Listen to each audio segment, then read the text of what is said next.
Hello students, this is Jagdeep Singh, teacher of Guru Hargobind Public High School, Fatehgarh. So we are going to discuss the grammar portion, the second chapter, prepositions. Prepositions. This chapter is common for the 9th PSCB class and 10th PSCB class. This is also applicable for the 9th CBSE and 10th CBSE. So there is no problem.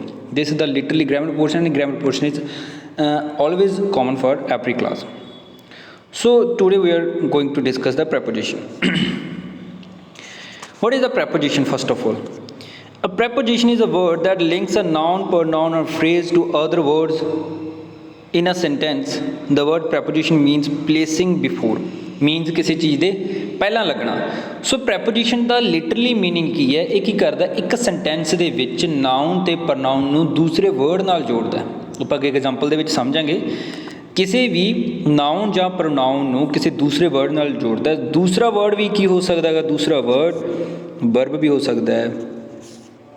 Sorry, ਕਿਸੇ ਜੋ noun ਜਾਂ pronoun ਇਹਦੇ ਵਿੱਚ adjective ਵੀ ਹੋ ਸਕਦਾ ਹੈ, verb ਵੀ ਹੋ ਸਕਦੀ ਹੈ ਅਤੇ ਨਾਉਨ ਜਾਂ ਪ੍ਰੋਨਾਉਨ ਵੀ ਹੋ ਸਕਦਾ ਹੈ. ਸੋ ਦੇਅਰ ਇਜ਼ ਨੋ ਪ੍ਰੋਬਲਮ. ਕਿਸੇ ਦੂਸਰੇ ਕੀ ਨਾਲ ਜੋੜਦਾ? ਵੀ ਕਿਸੇ ਹੋਰ ਵਰਡ ਨਾਲ, ਉਹਨੂੰ ਬੋਲਦੇ ਆਪਾਂ ਪ੍ਰੈਪੋਜੀਸ਼ਨ. ਮੀਨਸ ਇਹਦਾ ਲਿਟਰਲੀ ਮੀਨਿੰਗ ਕੀ, ਜੋ ਲਿੰਕ ਕਰਦਾ ਇੱਕ ਵਰਡ ਨੂੰ ਦੂਸਰੇ ਵਰਡ ਨਾਲ, ਉਹਨਾਂ ਦੇ ਵਿੱਚ ਰਿਲੇਸ਼ਨ ਪ੍ਰੋਡਿਊਸ ਕਰਦਾ. It is placed before a noun pronoun and shows its relationship with some other words in a sentence. ਇਹ ਹਮੇਸ਼ਾ ਨਾਊਨ ਜਾਂ ਪ੍ਰੋਨਾਊਨ ਦੇ ਪਹਿਲਾਂ ਲੱਗਦਾ. ਕਈ ਵਾਰੀ ਬਾਅਦ 'ਚ ਵੀ ਲੱਗ ਜਾਂਦਾ, ਉਹ ਸਪੈਸ਼ਲ ਕੇਸ ਹੁੰਦੇ ਨੇ, ਪਰ ਇਹ ਹਮੇਸ਼ਾ ਨਾਊਨ ਜਾਂ ਪ੍ਰੋਨਾਊਨ ਦੇ ਪਹਿਲਾਂ ਹੀ ਲੱਗਦਾ. ਦੇਖੋ ਐਗਜ਼ਾਮਪਲਸ ਦੇਖੋ. Here are more examples of preposition. Preposition ਦੀਆਂ ਕੁਝ ਐਗਜ਼ਾਮਪਲਸ ਦਿੱਤੀਆਂ ਹੋਈਆਂ ਨੇ. For example, the coach was happy with Rohan because he played well. ਦੇਖੋ ਇੱਥੇ ਦੇਖੋ, the coach was happy with Rohan because he played well. ਇੱਥੇ ਕਿਸ ਨੂੰ ਜੋੜਿਆ ਵੀ ਇਸਨੇ? ਇੱਥੇ ਪਹਿਲਾਂ ਪ੍ਰੈਪੋਜੀਸ਼ਨ ਕੇ ਬੋਲਡ ਅੱਖਰ ਦੇ ਵਿੱਚ ਦਿੱਤੀ ਹੋਈ ਹੈ with. ਕੋਚ ਵਾਜ ਹੈਪੀ, ਕੋਚ ਕੀ ਹੈ? ਹੈਪੀ ਹੈ. ਕਿਸ ਤੋਂ ਵੀ? ਰੋਹਨ ਤੋਂ. ਤਾਂ ਕੋਚ ਤੇ ਰੋਹਨ ਨੂੰ ਇਸਨੇ ਪ੍ਰੈਪੋਜੀਸ਼ਨ ਨੇ ਜੋੜਿਆ. ਸੋ ਹਾਊ ਦਿਸ, ਇਸ ਤਰ੍ਹਾਂ ਕੀ ਕਰਦਾ ਇਹ? ਦੋ ਜੋ ਸੈਂਟੈਂਸ ਦੇ ਵਿੱਚ ਵਰਡਸ ਹੁੰਦੇ ਨੇ ਉਹਨਾਂ ਨੂੰ ਆਪਸ 'ਚ ਜੋੜਦਾ. ਇੱਥੇ ਕੀ ਕੀਤਾ? ਵੀ ਨਾਊਨ ਨੂੰ ਨਾਊਨ ਨਾਲ ਜੋੜਿਆ ਇਸਨੇ. ਨੈਕਸਟ ਦੇਖੋ, my uncle owns a house, my uncle owns a house at Kalyanpur in Bihar. ਮੇਰੇ ਅੰਕਲ ਨੇ ਕਹਿੰਦੇ ਕਲਿਆਣਪੁਰ ਦੇ ਵਿੱਚ ਇੱਕ ਹਾਊਸ ਲਿਆ ਹੋਇਆ ਹੈਗਾ. ਇੱਥੇ ਦੇਖੋ ਵੀ ਕੀ ਕੀਤਾ ਹੈ, ਜੋ ਹਾਊਸ ਹੈ ਉਸ ਨੂੰ ਕਿਸ ਨਾਲ ਜੋੜਿਆ? ਐਟ ਨਾਲ ਕਰਕੇ, ਕਲਿਆਣਪੁਰ ਨਾਲ. ਅਤੇ ਫਿਰ ਅੱਗੇ ਹਾਊਸ ਨੂੰ ਕਿਸ ਨਾਲ ਜੋੜਦਾ? ਵੀ ਬਿਹਾਰ 'ਚ. ਸੋ ਇਸ ਤਰ੍ਹਾਂ ਜੋ ਹਾਊਸ ਹੈ, ਦੋਵੇਂ ਦੇਖੋ ਕਲਿਆਣਪੁਰ ਅਤੇ ਹਾਊਸ ਕੀ ਨੇ? ਨਾਊਨ ਨੇ. ਨਾਊਨ ਨੂੰ ਨਾਊਨ ਨਾਲ ਜੋੜਿਆ ਕਿਸ ਨੇ? ਵੀ ਕਿਸ ਨੇ ਜੋੜਿਆ? ਐਟ ਨੇ. ਇੰਨੇ ਜੋੜਤਾ. ਫਿਰ ਕਿਸ ਨੂੰ? ਹਾਊਸ ਨੂੰ ਬਿਹਾਰ ਨਾਲ. ਸੋ ਇਸ ਤਰ੍ਹਾਂ ਕੀ ਕਰਦਾ, ਜਿਹੜੀ ਪ੍ਰੈਪੋਜੀਸ਼ਨ ਹੁੰਦੀਆਂ ਨੇ ਇਹ ਨਾਊਨ ਜਾਂ ਪ੍ਰਨਾਊਨ ਨੂੰ ਜਾਂ ਐਡਜੈਕਟਿਵ ਨੂੰ ਦੂਸਰੇ ਵਰਡਸ ਨਾਲ ਜੋੜਦੀਆਂ ਨੇ ਇੱਕ ਸੈਂਟੈਂਸ ਦੇ ਵਿੱਚ. So there is an another word, object of preposition. ਇਸ ਦਾ ਸਿੱਧਾ ਹਿਸਾਬ ਇਹੀ ਹੈ, ਜੋ ਪ੍ਰੈਪੋਜੀਸ਼ਨ ਤੋਂ ਬਾਅਦ ਆਉਂਦਾ ਹੈ ਉਸ ਨੂੰ ਆਪਾਂ ਬੋਲਦੇ ਹਾਂ ਆਬਜੈਕਟ ਆਫ ਪ੍ਰੈਪੋਜੀਸ਼ਨ. ਜੋ ਪ੍ਰੈਪੋਜੀਸ਼ਨ ਤੋਂ ਬਾਅਦ ਆਉਂਦਾ ਉਹ ਕੀ ਹੁੰਦਾ? Object of preposition. ਆਪਾਂ ਇੱਥੇ ਹੀ ਐਗਜ਼ਾਮਪਲ ਲੈ ਲਓ. For example this, my parents R proud of ਮੀ. ਮੇਰੇ ਜਿਹੜੇ ਪੇਰੈਂਟਸ ਨੇ ਉਹ ਕੀ ਨੇ? ਮੇਰੇ 'ਤੇ ਬਹੁਤ ਮਾਣ ਕਰਦੇ ਨੇ, ਬਹੁਤ ਹੀ ਮਾਣ ਕਰਦੇ ਨੇ ਮੇਰੇ ਪੇਰੈਂਟਸ ਮੇਰੇ 'ਤੇ. ਇਹਦੇ ਵਿੱਚ ਦੇਖੋ ਕੀ ਹੈ ਵੀ ਪਹਿਲਾਂ ਆਪਾਂ ਲੱਭਾਂਗੇ ਪ੍ਰੈਪੋਜੀਸ਼ਨ. ਪ੍ਰੈਪੋਜੀਸ਼ਨ ਕੀ ਹੈ? ਆਫ. ਮੇਰੇ 'ਤੇ ਮਾਣ ਕਰਦੇ ਨੇ. ਹੁਣ ਆਫ ਤੋਂ ਬਾਅਦ ਕੀ ਆ ਗਿਆ? ਮੀ. ਇਟ ਮੀਨਸ ਲਿਟਰਲੀ ਜਿਹੜਾ ਮੀ ਹੈ ਉਹ ਕੀ ਹੈ? ਆਬਜੈਕਟ ਹੈ ਕਿਸ ਦਾ? ਪ੍ਰੈਪੋਜੀਸ਼ਨ ਦਾ. ਹੁਣ ਆਬਜੈਕਟ ਹੈ ਤਾਂ ਸਬਜੈਕਟ ਵੀ ਹੋਏਗਾ. ਤਾਂ ਸਬਜੈਕਟ ਕੀ ਹੋ ਗਿਆ ਵੀ? ਹੁਣ ਦੇਖੋ ਇਸਨੇ ਕਿਸ ਨੂੰ ਜੋੜਿਆ? ਮੇਰੇ ਪੇਰੈਂਟਸ ਮੇਰੇ 'ਤੇ ਮਾਣ ਕਰਦੇ ਹਨ. ਕਿਸ 'ਤੇ ਮਾਣ ਕਰਦੇ ਨੇ? ਕਿ ਮੇਰੇ 'ਤੇ ਕੌਣ ਮਾਣ ਕਰਦਾ? ਵੀ ਪੇਰੈਂਟਸ, ਮਾਈ ਪੇਰੈਂਟਸ. ਤਾਂ ਇਸ ਦਾ ਸਬਜੈਕਟ ਕੀ ਆ ਗਿਆ? My parents. ਅਤੇ ਆਬਜੈਕਟ ਕੀ ਆ ਗਿਆ? ਅਤੇ ਆਬਜੈਕਟ ਕੀ ਆ ਗਿਆ? ਮੀ. ਸੋ ਇਸ ਤਰ੍ਹਾਂ ਇੱਥੇ ਇਹੀ ਲਿਖਿਆ ਹੋਏਗਾ, the noun or pronoun before which a preposition is placed is called the object of the preposition. ਦੇਖੋ ਨਾउन ਤੇ pronoun ਤੋਂ ਪਹਿਲਾਂ ਕੋਈ ਵੀ preposition ਆ ਗਈ ਉਹ ਨਾउन ਤੇ pronoun ਕੀ ਹੋਏਗਾ? ਉਸਦਾ object ਹੋਏਗਾ. ਦੇਖੋ the fountains in the park. ਇਨ ਤੋਂ ਬਾਅਦ ਕੀ ਆ ਗਿਆ ਵੀ? park. it means park is the object. ਇਸ ਤੋਂ the teacher is happy with her work. with ਤੋਂ ਬਾਅਦ ਕੀ ਆ ਗਿਆ ਵੀ? her work. means her work ਕੀ ਹੈਗਾ? object. so this is how the object of the preposition. so ਅੱਗੇ ਕੁਝ example ਜੋ ਦਿੱਤੀਆਂ ਹੋਈਆਂ ਨੇ। Underline the preposition and name there object in the following sentence. ਆਪਾਂ ਨੇ ਇਹਦੇ ਵਿੱਚ ਕੀ ਲੱਭਣਾਗਾ, ਪਹਿਲਾਂ ਆਪਾਂ ਦੱਸਣੀ ਹੈ ਕਿ ਜੋ ਇਹਦੇ ਵਿੱਚ ਪ੍ਰੈਪੋਜੀਸ਼ਨ ਉਹ ਕਿਹੜੀ ਹੈ, ਅਤੇ ਇਸ ਤੋਂ ਬਾਅਦ ਦੱਸਣਾ ਕਿ ਉਹਦਾ ਜਿਹੜਾ ਆਬਜੈਕਟ ਉਹ ਕੀ ਹੈ। ਫਸਟ 'ਚ ਦੇਖੋ, the mall is near the post office. ਜਿਹੜਾ ਮੋਲ ਹੈ ਉਹ ਪੋਸਟ ਆਫਿਸ ਦੇ ਬਹੁਤ ਨੇੜੇ ਹੈ। ਮੋਲ ਪੋਸਟ ਆਫਿਸ ਦੇ ਬਹੁਤ ਨੇੜੇ ਹੈ। ਦੇਖੋ ਮੋਲ ਅਤੇ ਪੋਸਟ ਆਫਿਸ ਨੂੰ ਕਿਸ ਨੇ ਜੋੜਿਆ ਵੀ, ਨੀਅਰ ਨੇ। ਸੋ ਨੀਅਰ ਦਾ ਸਬਜੈਕਟ ਕੀ ਆ ਗਿਆ, ਦਾ ਮੋਲ। ਆਬਜੈਕਟ ਕੀ ਆ ਗਿਆ, ਪੋਸਟ ਆਫਿਸ। ਸੋ ਨੀਅਰ ਕੀ ਆ ਗਈ ਇਹਦੇ ਵਿੱਚ, ਪ੍ਰੈਪੋਜੀਸ਼ਨ। ਸੈਕਿੰਡ ਦੇਖੋ, ਦ girl is playing with the ਬੋਲ। ਕਿਸ ਨਾਲ ਖੇਡ ਰਹੀ ਹੈ, ਬੋਲ ਨਾਲ। ਤਾਂ ਵਿਦ ਕੀ ਆ ਗਿਆ ਵੀ, ਪ੍ਰੈਪੋਜੀਸ਼ਨ, ਕਿਉਂਕਿ ਇਹ ਜੋੜ ਰਹੀ ਹੈ। ਆਬਜੈਕਟ ਕੀ ਆ ਗਿਆ, ਬੋਲ। ਦ ਗਰਲ, ਕੌਣ ਖੇਡ ਰਹੀ ਹੈ ਵੀ, ਗਰਲ। ਇਟ ਮੀਨਸ ਕੀ ਆ ਗਿਆ ਦਾ ਸਬਜੈਕਟ। ਸੋ ਇਹਦੇ ਵਿੱਚ ਸਿਰਫ ਆਬਜੈਕਟ ਬਾਰੇ ਦੱਸਿਆ ਹੋਇਆ, ਪਰ ਸਬਜੈਕਟ ਵੀ ਹੁੰਦਾ ਹੈਗਾ ਕਿਸ ਦਾ, ਪ੍ਰੈਪੋਜੀਸ਼ਨ ਦਾ। ਪਰ ਸਬਜੈਕਟ ਕਈ ਵਾਰ ਇੱਕ ਤੋਂ ਵੱਧ ਵੀ ਹੋ ਜਾਂਦੇ ਨੇ, ਉਹ ਕਈ ਵਾਰ ਸੈਂਟੈਂਸ ਦੇ ਵਿੱਚ ਆਏ ਆਪਾਂ ਦੇਖ ਲਾਂਗੇ। The boy is sitting on a rocking chair. The boy is sitting on a rocking chair. ਇਹਦੇ ਵਿੱਚ ਦੇਖੋ, ਇਹਦੇ ਵਿੱਚ ਜਿਹੜਾ ਰੋਕਿੰਗ ਚੇਅਰ ਆ, ਔਨ ਹੈ, ਔਨ ਜੋੜ ਰਿਹਾ ਹੈਗਾ। ਇਹ ਆਪਾਂ ਨੂੰ ਪਤਾ ਚੱਲ ਰਿਹਾ ਕਿ ਔਨ ਜੋੜ ਰਿਹਾ ਕਿਸ ਨੂੰ, ਦੋ ਵਰਡਸ ਨੂੰ ਆਪਸ ਦੇ ਵਿੱਚ। ਇੱਥੇ ਰੋਕਿੰਗ ਚੇਅਰ ਕੀ ਆ ਗਈ ਵੀ, ਰੋਕਿੰਗ ਚੇਅਰ ਕੀ ਆ ਗਈ, ਆਬਜੈਕਟ ਕਿਸ ਦਾ, ਔਨ ਦਾ, ਮੀਨਸ ਪ੍ਰੈਪੋਜੀਸ਼ਨ ਦਾ। ਹੁਣ ਇਸ ਨੂੰ ਜੋੜ, ਕਿਸ ਨੂੰ ਜੋੜ ਰਿਹਾ ਹੈ, ਬੈਠ ਰਿਹਾ ਹੈ, ਤਾਂ ਇਸ ਦੀ ਵਰਬ ਇਹ ਇਸ ਨੂੰ ਸਿਟਿੰਗ ਅਤੇ ਰੋਕਿੰਗ ਚੇਅਰ ਨੂੰ ਆਪਸ ਵਿੱਚ ਜੋੜ ਰਿਹਾ ਹੈ। ਸੋ ਦਿਸ ਇਜ਼ ਹਾਊ। ਸੋ ਅੱਗੇ ਆਪਾਂ ਪੜ੍ਹਾਂਗੇ, ਫੋਰਥ ਵੀ ਦੇਖ ਲਓ। Fourth example, the teacher signed the paper with the pen. ਜਿਹੜਾ ਟੀਚਰ ਸੀ ਉਸਨੇ ਪੇਪਰ, ਪੈਨ ਨਾਲ ਪੇਪਰ ਸਾਈਨ ਕੀਤੇ। ਇਹਦੇ ਵਿੱਚ ਦੇਖੋ ਵੀ ਜੋ ਵੀ ਦਿੱਤਾ ਹੋਇਆ, ਪੈਨ ਕੀ ਹੈ, ਪਹਿਲਾ ਪ੍ਰੈਪੋਜੀਸ਼ਨ ਕੀ ਹੈ, ਵਿਦ। ਕਿਸ ਨਾਲ ਕੀਤੇ, ਪੈਨ ਨਾਲ। ਤਾਂ ਪੈਨ ਕੀ ਹੈ ਵੀ ਇਸ ਦਾ object. The teacher signed the paper, ਤਾਂ ਇਹਦਾ ਸਬਜੈਕਟ ਕੀ ਆ ਜਾਊਗਾ, ਦਾ ਪੇਪਰ। ਸੋ ਇਹ ਆਪਾਂ ਨੇ ਰਿਲੇਸ਼ਨ ਲੱਭਣਾ ਹੈ। ਪ੍ਰੈਪੋਜੀਸ਼ਨ ਨੂੰ ਰੱਟਾ ਨਹੀਂ ਮਾਰ ਸਕਦੇ ਆਪਾਂ। ਕਈ ਵਾਰੀ ਆਪਾਂ ਸੋਚਦੇ ਹਾਂ ਵੀ ਹਾਂ ਰੱਟਾ ਮਾਰ ਲਓ, ਇੱਥੇ ਹੈਗਾ, ਇੱਥੇ ਹੈਗਾ, ਉਹ ਨਹੀਂ ਕਰਨਾ। ਕੰਟੈਕਸਟ ਸਮਝਣਾ ਕਿ ਜੋ ਸੈਂਟੈਂਸ ਉਹਦੇ ਵਿੱਚ ਕੀ ਕਿਹਾ ਗਿਆ, ਉਹਦੇ ਅਕੋਰਡਿੰਗ ਹੀ ਆਪਾਂ ਪ੍ਰੈਪੋਜੀਸ਼ਨ ਲਾਵਾਂਗੇ। ਅੱਗੇ ਪ੍ਰੈਪੋਜੀਸ਼ਨ ਦੀਆਂ ਕਾਈਂਡਸ ਕੀ ਨੇ। How many types of prepositions. 3 types of preposition, spatial, relationship, time, direction. Today we will only discuss the spatial relationships. Spatial ਦਾ ਮਤਲਬ ਹੁੰਦਾ ਵੀ ਜੋ ਸਪੇਸ ਨਾਲ ਰਿਲੇਟਡ ਹੋਵੇ, ਪਲੇਸ ਨਾਲ ਰਿਲੇਟਡ ਹੋਵੇ, ਉਹਨੂੰ ਬੋਲਦੇ ਹਾਂ ਆਪਾਂ spatial relationship. So today we will discuss the prepositions of spatial relationship. Preposition that refers to place, position are called prepositions of spatial relationship. So ਇੱਥੇ ਇੱਕ ਹੋਰ ਵੀ ਗੱਲ ਸਮਝਣ ਵਾਲੀ ਆ। ਇਹਦੇ ਵਿੱਚ ਆਪਾਂ ਨੂੰ ਪਤਾ ਹੋਣਾ ਚਾਹੀਦਾ ਕਿ ਇੱਕ ਹੁੰਦਾ ਸਪੈਸ਼ਲ, ਅਤੇ ਇੱਕ ਆ ਗਿਆ ਵੀ ਸਪੇਸ਼ਲ। ਇਹਨਾਂ ਦੋਵਾਂ ਦੇ ਵਿੱਚ ਫਰਕ ਕੀ ਹੈ। ਸਪੈਸ਼ਲ ਦਾ ਮਤਲਬ ਹੁੰਦਾ ਕਿ ਹਾਂ ਜੋ ਬਹੁਤ ਜ਼ਰੂਰੀ ਹੋਵੇ, ਜਾਂ ਕਹਿ ਸਕਦੇ ਹਾਂ ਕਿ ਕਿਸੇ ਵਾਸਤੇ ਬਹੁਤ ਸਪੈਸ਼ਲ ਹੋਵੇ, ਮੀਨਸ ਕੋਈ ਵੀ ਜ਼ਰੂਰੀ ਕਿਸੇ ਵਾਸਤੇ ਹੋ ਜਾਂਦਾ। ਸੋ ਇਹਨੂੰ ਬੋਲਦੇ ਆਪਾਂ ਸਪੈਸ਼ਲ, ਇਹਨੂੰ ਬੋਲਦੇ ਹਾਂ ਸਪੇਸ਼ਲ। ਇਹ ਹੁੰਦਾ ਰਿਲੇਟਡ ਟੂ ਸਪੇਸ, ਪਲੇਸ। ਇਹ ਹੁੰਦਾ ਹੈਗਾ ਐਡਜੈਕਟਿਵ। ਹੁੰਦਾ ਤਾਂ ਵੀ ਐਡਜੈਕਟਿਵ ਹੈ, ਪਰ ਇਹ ਰਿਲੇਟਡ ਟੂ ਪਲੇਸ ਹੁੰਦਾ। So this is the difference between the spatial and special. So what is the first, let me first of all take the example. I live at the Lajpat Nagar in New Delhi. देखो भी at Lajpat Nagar, Lajpat Nagar भी related to place, place है ना, ਤਾਂ ਕਰਕੇ अपन ਇੱਥੇ at ਲਗਾਤਾ। ਇਹ ਅੱਗੇ ਪੜਾਂਗੇ at ਕਿੱਥੇ ਕਿੱਥੇ ਲੱਗਦਾ। in ਇਹ ਵੀ place ਆ ਗਿਆ। ਸੋ related to place at in ਆ ਗਏ। ਇਹ ਕੀ ਆ ਗਏ ਵੀ ਦੋਵੇਂ prepositions। ਸੋ ਇਹਨਾਂ ਨੇ ਕਿਹਾ, ਕਹਿੰਦੇ such prepositions are the word like on, inside, up, outside, next to, down, below, under, behind, in front of, at the back of, near, over, opposite, at the corner। ਇਹ ਸਾਰੀਆਂ ਕੀ ਨੇ, ਰਿਲੇਟਡ ਟੂ ਸਪੇਸ਼ਲ ਪ੍ਰੈਪੋਜੀਸ਼ਨਸ ਨੇ। ਇਹਨਾਂ ਨੂੰ ਆਪਾਂ 1 by 1 ਅੱਜ ਪੜ੍ਹਾਂਗੇ। So first of all we will discuss the at. The at ਕਿੱਥੇ ਲੱਗਦਾ ਹੈ। here is some a little concept which I want to discuss with you। ਮੰਨ ਲਓ ਇੱਕ ਇਹ ਕੀ ਹੈ, ਕੋਈ ਸਪੇਸ ਆ ਗਈ, ਇਹ ਕੋਈ ਸਪੇਸ ਆ ਗਈ। ਇਸ ਸਪੇਸ ਦੇ ਵਿੱਚ ਮੰਨ ਲਓ ਆਪਣਾ ਕੋਈ ਆਬਜੈਕਟ ਪਿਆ ਵੀ ਇੱਥੇ ਆਪਣਾ ਕੀ ਪਿਆ, ਆਬਜੈਕਟ। ਇੱਥੇ ਪਿਆ ਆਬਜੈਕਟ, ਇੱਥੇ ਪਿਆ, ਇੱਥੇ ਪਿਆ, ਇੱਥੇ ਪਿਆ, ਕਿਤੇ ਵੀ ਪਿਆ। ਇਹਨਾਂ ਨੂੰ ਆਪ 'ਚ ਜੋੜ ਦਿਓ। ਇੱਥੇ ਵੀ ਪਿਆ, ਇਹਨੂੰ ਜੋੜ। ਸੋ ਆਪਣੇ ਇਹ ਆਬਜੈਕਟ ਪਏ ਨੇ। ਹੁਣ ਮੰਨ ਲਓ ਆਪਣਾ ਜਿਹੜਾ ਆਬਜੈਕਟ ਹੈ ਸਾਰੇ ਕਿਸੇ ਵੀ ਪੁਆਇੰਟ 'ਤੇ ਜਿਹੜੇ ਪੁਆਇੰਟ ਨੇ ਇਹਨਾਂ ਪੁਆਇੰਟ ਦੇ ਵਿੱਚੋਂ ਕਿਤੇ ਵੀ ਆਪਣਾ ਆਬਜੈਕਟ ਪਿਆ, ਮੰਨ ਲਓ ਇੱਥੇ ਆਪਣਾ ਆਬਜੈਕਟ ਪਿਆ, ਇੱਥੇ ਆਪਣਾ ਆਬਜੈਕਟ ਪਿਆ।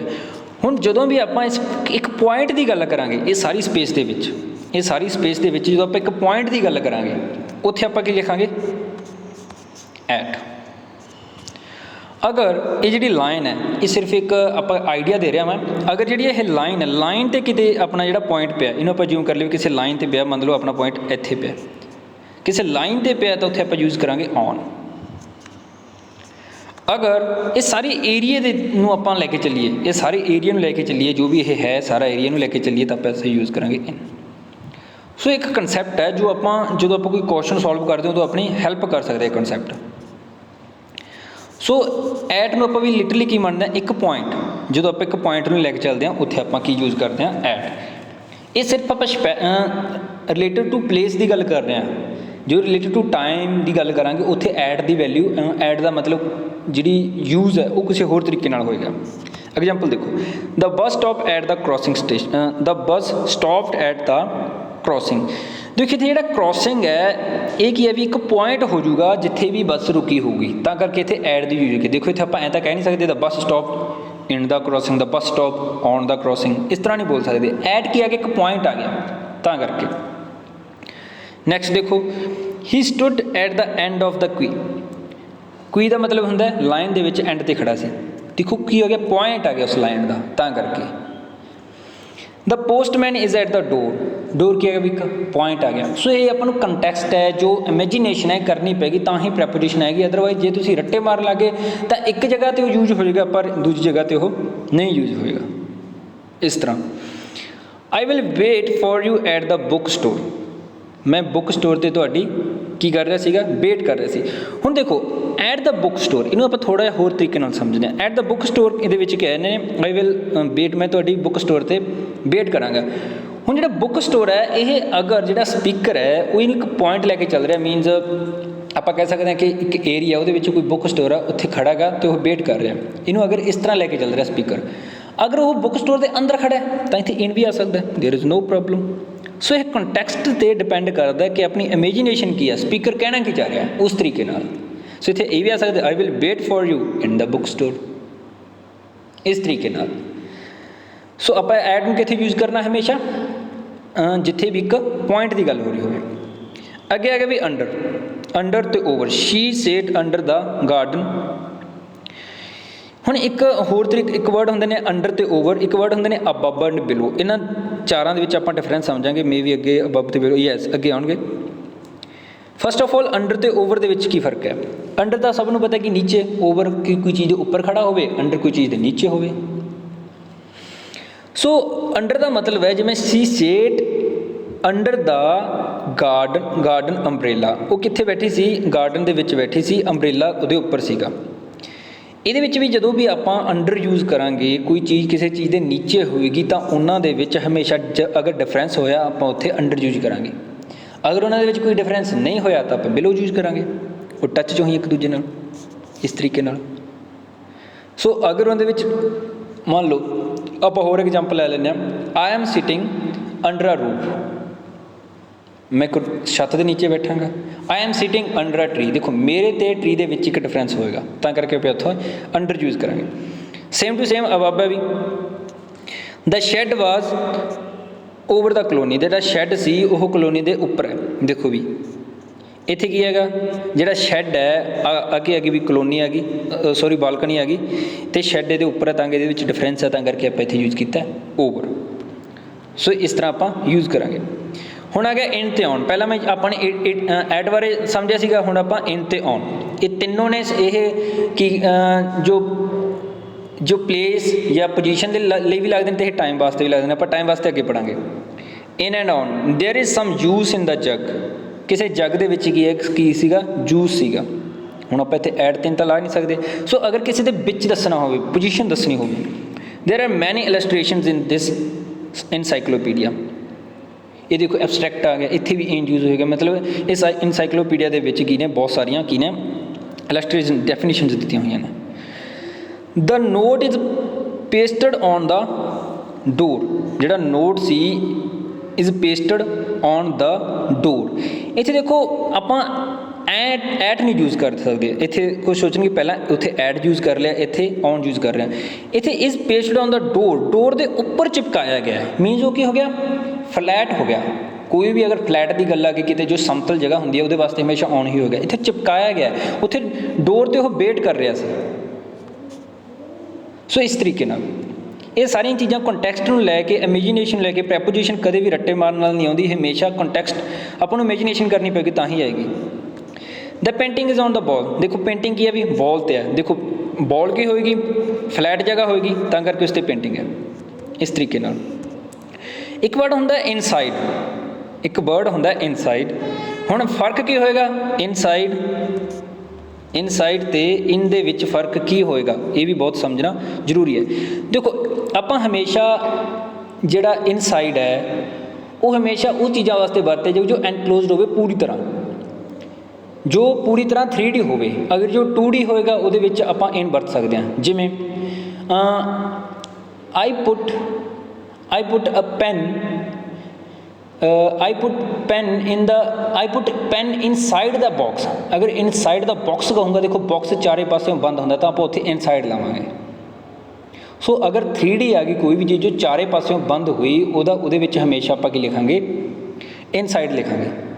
ਉੱਥੇ ਆਪਾਂ ਇਨ ਲਈ ਨਹੀਂ ਲਿਖ ਸਕਦੇ ਇਸ ਤਰੀਕੇ ਨਾਲ। ਹਾਂ ਆਪਾਂ ਇਨ ਲਿਖ ਸਕਦੇ ਹਾਂ, ਪਰ ਇਨਸਾਈਡ ਨੂੰ ਆਪਾਂ ਹਮੇਸ਼ਾ 3D ਵਾਸਤੇ ਯੂਜ਼ ਕਰਨਾ, ਪਰ 2D ਵਾਸਤੇ ਆਪਾਂ ਯੂਜ਼ ਨਹੀਂ ਕਰ ਸਕਦੇ। ਜਿਵੇਂ ਮੈਂ ਲਿਖਾਂ I am walking inside the park, ਉੱਥੇ ਇਨਸਾਈਡ ਨਹੀਂ ਆਏਗਾ, ਉੱਥੇ ਇਨ ਹੀ ਆਏਗਾ। ਸੋ ਇਨ ਨੂੰ ਆਪਾਂ 3D ਵਾਸਤੇ ਯੂਜ਼ ਕਰ ਸਕਦੇ ਹਾਂ, ਪਰ ਇਨਸਾਈਡ ਹਮੇਸ਼ਾ ਉਸ ਚੀਜ਼ ਵਾਸਤੇ ਹੀ ਯੂਜ਼ ਹੋਏਗਾ ਜੋ ਕਿ ਹੋਏਗਾ ਵੀ 3D ਹੋਏਗਾ, ਚਾਰੇ ਪਾਸਿਓਂ ਬੰਦ ਹੋਏਗਾ।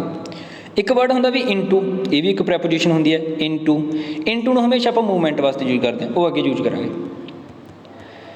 ਸੋ ਇਹ ਚੀਜ਼ਾਂ ਦਾ ਹਮੇਸ਼ਾ ਖਿਆਲ ਰੱਖਣਾ। ਨੈਕਸਟ ਵਰਡ ਆ ਗਿਆ ਵੀ, ਨੈਕਸਟ ਪ੍ਰੈਪੋਜੀਸ਼ਨ ਆ ਗਈ ਬੀ ਸਾਈਡ। ਬੀ ਸਾਈਡ ਦਾ ਹੁੰਦਾ ਦੇ ਨਾਲ, ਜਿਵੇਂ the dustbin is beside the table, ਇੱਥੇ ਪਿਕਚਰ ਵੀ ਹੋਏਗੀ, ਨਹੀਂ ਹੈਗੀ, ਇਹਦੀ ਹੈਗੀ ਨੈਕਸਟ ਦੀ she stood beside her mother, ਦੇ ਨਾਲ, ਦੇਖੋ ਇਹਦੇ ਨਾਲ ਖੜਿਆ ਤਾਂ ਕਰਕੇ ਬੀ ਸਾਈਡ ਆ ਗਿਆ, ਕੋਈ ਚੀਜ਼ ਕਿਸੇ ਦੇ ਨਾਲ ਹੋਣੀ। ਜਿਵੇਂ ਦਾ ਟਰੀ ਬੀ ਸਾਈਡ ਦਾ ਰਿਵਰ, ਜਿਹੜੀ ਟਰੀ ਸੀ ਉਹ ਕੀ ਸੀਗਾ, ਨਹਿਰ ਦੇ ਨਾਲ ਹੈ, ਇਸ ਤਰ੍ਹਾਂ। ਦਾ ਫੁੱਟਪਾਥ ਬੀ ਸਾਈਡ ਦਾ ਰੋਡ, ਇਸ ਤਰ੍ਹਾਂ। ਹੁਣ ਇੱਕ ਵਰਡ ਹੋਰ ਵੀ ਹੁੰਦਾ, ਇੱਕ ਹੁੰਦਾ ਬੀ ਸਾਈਡ, ਇੱਕ ਹੁੰਦਾ ਬੀ ਸਾਈਡਸ। ਇਹਦੇ ਵਿੱਚ ਵੀ ਫਰਕ ਪਤਾ ਹੋਣਾ ਚਾਹੀਦਾ, ਵੀ ਸਾਈਡਸ ਐਸ ਲੱਗ ਗਿਆ ਵੀ ਪਿੱਛੇ। ਹੁਣ ਬੀ ਸਾਈਡਸ ਦਾ ਮਤਲਬ ਹੁੰਦਾ ਅ ਪਾਰਟ ਆਫ, ਹੁੰਦੇ ਵੀ ਪ੍ਰੈਪੋਜੀਸ਼ਨ ਹੈ। ਜਿਵੇਂ ਆਪਾਂ ਐਗਜ਼ਾਮਪਲ ਲੈ ਸਕਦੇ ਹਾਂ, B sides Ram who want to participate in the quiz, ਕੌਣ ਪਾਰਟੀਸਪੇਟ ਕਰਨਾ ਚਾਹੇਗਾ ਕੁਇਜ਼ ਦੇ ਵਿੱਚ, ਕਿਸ ਤੋਂ, ਅ ਪਾਰਟ ਆਫ ਰਾਮ ਤੋਂ ਬਿਨਾਂ। ਸੋ ਉੱਥੇ ਵੀ ਆਪਾਂ ਬਿਸਾਈਡ, ਉੱਥੇ ਐਸ ਲੱਗੀ ਕਿਉਂ ਹੁੰਦਾ, ਬਿਸਾਈਡਸ, ਇਹ ਹੁੰਦਾ ਬਿਸਾਈਡ ਹੁੰਦਾ ਨਾਲ, ਬਿਸਾਈਡਸ ਹੁੰਦਾ ਤੋਂ ਬਿਨਾਂ। ਅਬ ਆਪਾਂ ਪਹਿਲਾਂ ਦੱਸਦੇ ਸੀ ਵੀ, ਜਿਵੇਂ ਦੇਖੋ the mask is below the painting at the lower level, ਪਰ ਟੱਚ 'ਚ ਹੋਏਗਾ। ਜਿਹੜਾ ਮਾਸਕ ਹੈ ਉਹ the mask is below the painting, ਜਿਹੜਾ ਮਾਸਕ ਹੈ ਇਹਦੇ ਵਿੱਚ ਕਿਹਾ ਕਿ ਮਾਸਕ ਪੇਂਟਿੰਗ ਦੇ ਨੀਚੇ ਹੈ, ਤਾਂ ਉੱਪਰ ਦਿਖਾਇਆ ਹੋਇਆ ਸ਼ਾਇਦ next sentence the painting is above the mask. ਇਹਨਾਂ ਨੇ ਥੋੜ੍ਹਾ ਗਲਤ ਦਿਖਾਇਆ ਪਿਆ, ਜਿਹੜਾ ਮਾਸਕ ਹੈ ਉਹ ਪੇਂਟਿੰਗ ਦੇ ਨੀਚੇ ਦੱਸਣਾ ਸੀਗਾ ਅਤੇ ਜਿਹੜੀ ਪੇਂਟਿੰਗ ਹੈ ਉੱਪਰ ਦੱਸਣੀ ਸੀ। ਮੀਨਸ ਇਹ ਦੋਵੇਂ ਟੱਚ 'ਚ ਨੇ ਉਸ ਤਰੀਕੇ ਨਾਲ। ਬਿਹਾਈਂਡ ਇਨ ਫਰੰਟ ਆਫ, ਇਹ ਸਭ ਨੂੰ ਪਤਾ, ਬਿਹਾਈਂਡ ਹੁੰਦਾ ਪਿੱਛੇ। The bicycle is behind the gate, ਜਿਹੜਾ ਬਾਈਸਾਈਕਲ ਹੈ ਉਹ ਗੇਟ ਦੇ ਪਿੱਛੇ ਹੈ, ਮੀਨਸ ਆਪਾਂ ਨੂੰ ਦਿਖ ਨਹੀਂ ਰਿਹਾ, ਹੌਰੀਜ਼ੋਂਟਲ ਹੈ। ਦਾ ਕਾਰ ਇਜ਼ ਪਾਰਕਡ ਇਨ ਫਰੰਟ ਆਫ ਦਾ ਬਾਲ, ਜਿਹੜੀ ਕਾਰ ਹੈ ਦੇਖੋ ਇਹ ਗੇਟ ਦੇ ਸਾਹਮਣੇ ਖੜੀ ਹੈ। ਸੋ ਇਹ ਤਾਂ ਨੋਰਮਲ ਨੇ, ਇਹਨਾਂ ਵਿੱਚ ਕੋਈ ਕਨਫਿਊਜ਼ਨ ਨਹੀਂ ਹੋਣੀ ਚਾਹੀਦੀ। ਇੱਕ ਆ ਗਿਆ between, the book is kept between two boxes, ਜਿਹੜੀ ਬੁੱਕ ਹੈ ਇਹ ਦੋ ਬਾਸਸ ਹੁੰਦੇ ਨੇ, ਜਿਹੜੇ ਆਪਣੇ ਜਾਰ ਹੁੰਦੇ ਨੇ, ਮੀਨਸ ਜਿਹੜੇ ਕੱਚ ਦੇ ਬਣੇ ਹੁੰਦੇ ਨੇ ਬਰਤਨ ਵਗੈਰਾ, ਉਹਦੇ ਵਿੱਚ ਇਹਦੇ ਵਿੱਚ ਵਾਸ ਸ਼ਾਇਦ ਉਹ ਜੋ ਇਹਨਾਂ ਨੇ ਜੋ ਰੱਖਣ ਵਾਸਤੇ ਬਣਾਇਆ ਹੋਵੇਗਾ ਕੋਈ ਵੀ ਸਪੈਸ਼ਲ ਜਗ੍ਹਾ, ਉਹਦੇ ਵਿੱਚ ਉਹਦੀ ਗੱਲ ਕਰੀਏ ਕਿ ਜਿਹੜੀ ਬੁੱਕ ਹੈ ਦੋ ਬਾਸਸ ਦੇ ਵਿਚਕਾਰ ਰੱਖੀ ਹੋਈ, ਜੋ ਬਿਟਵੀਨ। ਇੱਕ ਵਰਡ ਹੁੰਦਾ ਵੀ ਅਮੰਗ। ਹੁਣ ਅਮੰਗ ਅਤੇ ਬਿਟਵੀਨ ਦੇ ਵਿੱਚ ਵੀ ਫਰਕ ਪਤਾ ਹੋਣਾ ਚਾਹੀਦਾ। ਅਮੰਗ ਨੂੰ ਆਪਾਂ ਉੱਥੇ ਯੂਜ਼ ਕਰਦੇ ਹਾਂ ਜਿੱਥੇ ਦੋ ਤੋਂ ਵੱਧ ਚੀਜ਼ਾਂ ਹੋਣ, ਕੋਈ ਚੀਜ਼ ਹੈ ਦੋ ਤੋਂ ਵੱਧ ਚੀਜ਼ਾਂ ਦੇ ਵਿਚਕਾਰ ਹੋਵੇ। ਬਿਟਵੀਨ ਆਪਾਂ ਉੱਥੇ ਯੂਜ਼ ਕਰਦੇ ਹਾਂ ਸਿਰਫ ਜਿੱਥੇ ਦੋ ਚੀਜ਼ਾਂ ਹੋਣ, ਇਹ ਗੱਲ ਦਾ ਹਮੇਸ਼ਾ ਧਿਆਨ ਰੱਖਣਾ। ਜਿਵੇਂ Neemrana is between Delhi and Jaipur, ਦੇਖੋ ਦਿੱਲੀ ਅਤੇ ਜੈਪੁਰ ਦੇ ਵਿਚਕਾਰ ਹੈ ਕੌਣ, ਨਿਮਰਾਨਾ, ਇਹ ਮੇ ਵੀ ਕੋਈ ਪਲੇਸ ਦਾ ਨਾਮ ਹੋਏਗਾ, ਇਸ ਤਰ੍ਹਾਂ। नैक्सट आ गया भी ओपोजिट, ये भी बिल्कुल आसान है। ओपोजिट का मतलब सबनों पता है, आमने सामने, face to face. The snacks counter is opposite the post office. Snacks counter means कोई खाने वाली जगह किस दे सामने है, बिल्कुल ओपोजिट है किस दे, डाकघर दे। देखो स्नैक्स जी जगह है ये की है भी पोस्ट ऑफिस है। एक ओपोजिट में आप एब्सट्रैक्ट वास्ते भी यूज करते हैं। ओपोजिट का मतलब होंगे जो बिल्कुल अलग हो, डिफरेंट हो। जे मैं कह सकता this book is totally opposite the book which I purchased before. जी बुक है ये बिल्कुल अलग है जी मैं पहला बुक खरीदी सी। सो ओपोजिट उत्ते एब्सट्रैक्ट वास्ते भी यूज होंगे, फिजिकली वास्ते नहीं यूज होंगे। सो इस तरह भी आप ओपोजिट यूज कर सकते हैं। So it's all depends on the context, context पर डिपेंड करता जोड़ा सेंटेंस है। Our gate is opposite the fountain. देखिए तो फेस टू फेस की गल हो रही है। आ गया अमंग भी। अमंग हमेशा उत्थे यूज होंगे जिथे दो तो वध हो, जिमें the boy stood among the children. देखो चिल्ड्रन तो बहुत ज़्यादा होंगे, छोटे छोटे बच्चों के जोड़ा बच्चा सी मुंडा सी वो विचाले खड़ा सी। The mobile was kept among other electronic goods. Electronic goods जो गुड्स ने अदर इलैक्ट्रॉनिक गुड्स, इतने तो अदर तो ही डिपेंड पता लग गया आपको। अदर हमेशा आप उत्थे यूज़ करते हैं। मैं तुहानूं दस्सिया सीगा जो पहला लैक्चर लग्या सीगा डिटरमिनर्स का। अदर हमेशा आप जिथे दो तो वध चीज़ां होण उत्थे यूज करते हैं। सो अदर तो ही आपको पता लग गया कि दो तो वध चीज़ां तो आप इत्थे की यूज करांगे, अमंग यूज करांगे। अगे आ गया भी near. The chest of drawers in near the window, जो बिल्कुल नज़दीक होन, जो बिल्कुल नज़दीक होन। सो इत्थे देखो जो ड्रॉअर ने वो की ने विंडो के बिल्कुल नज़दीक ने। इस तरह जो ये सारा टेबल है कि भी नज़दीक है किस दे, विंडो के। The post office is near the bank, mean जो कोई नहर होएगी वो कोल की होएगा, पोस्ट ऑफिस होएगा। आप इत्थे ये भी लगा सकते हैं भी, कोई जरूरत भी आप नीयर ही लगाना, बी साइड्स भी लगा सकते हैं। सो इत्थे तो सिर्फ एक सीधे दिते पे ने सेंटेंस। अगर इन्हों के आप पूरा पैराग्राफ च पढ़ांगे तो आपको पता लगू सेंस की मर रही है, वो अकॉर्डिंग बी साइड्स भी लग सकता है, नीयर भी लग सकता है। सो प्रैपोजिशन जरूरी नहीं कि नीयर ही आएगा, आप बी साइड्स भी लगा सकते हैं। So there is no problem. अगे अगे भी एट तो इन, इन्होंने हम दोवां दस रहे हैं किस तरह यूज करना है। ही was born at Lucknow in UP. Lucknow की है भी इत्थे एक पॉइंट है यूपी दे विच। यूपी हम देखो कंटैक्सट देखो इत्थे आप इत्थे आप इन भी तो लगा सकते सी। He was born in Lucknow in UP. No, UP आ गया भी एक पूरा एरिया आ गया, एरिए दे विच लखनऊ एक पॉइंट आ गया। जिमें पहले तुहानूं दस्सिया सी, तां करके आप इत्थे ऐट लगाता किस दे अगे भी, लखनऊ के अगे। हाँ अगर आप यूपी नहीं लगाते, मान लो यूपी नहीं लगाया तो आप इत्थे लखनऊ के अगे इन लगा सकते सी। देयर इज़ नो प्रॉब्लम, क्योंकि लखनऊ भी एक एरिया बन गया सी। पर लखनऊ के विच अगर किसी एक पॉइंट की गल की तो उत्थे ऐट लगाना पएगा। इस तरह एट की शो करता भी पर्टिकुलर पॉइंट इन स्पेस और in a region. The shopkeeper was in the shop, जिमें उत्थे दस्सिया सीगा कि वो जो कह रहा सीगा मैं शॉप ते खड़ांगा ते खड़ा, पर इत्थे बिच है तां करके इन आ गया। सो ये सारियां चीज़ां ने। So this are the prepositions which are used for place और position called spatial prepositions. So I will send an exercise for this preposition. You have to solve that exercise, and we will discuss the next prepositions, next kind of preposition, time or direction, and some other preposition in the next videos.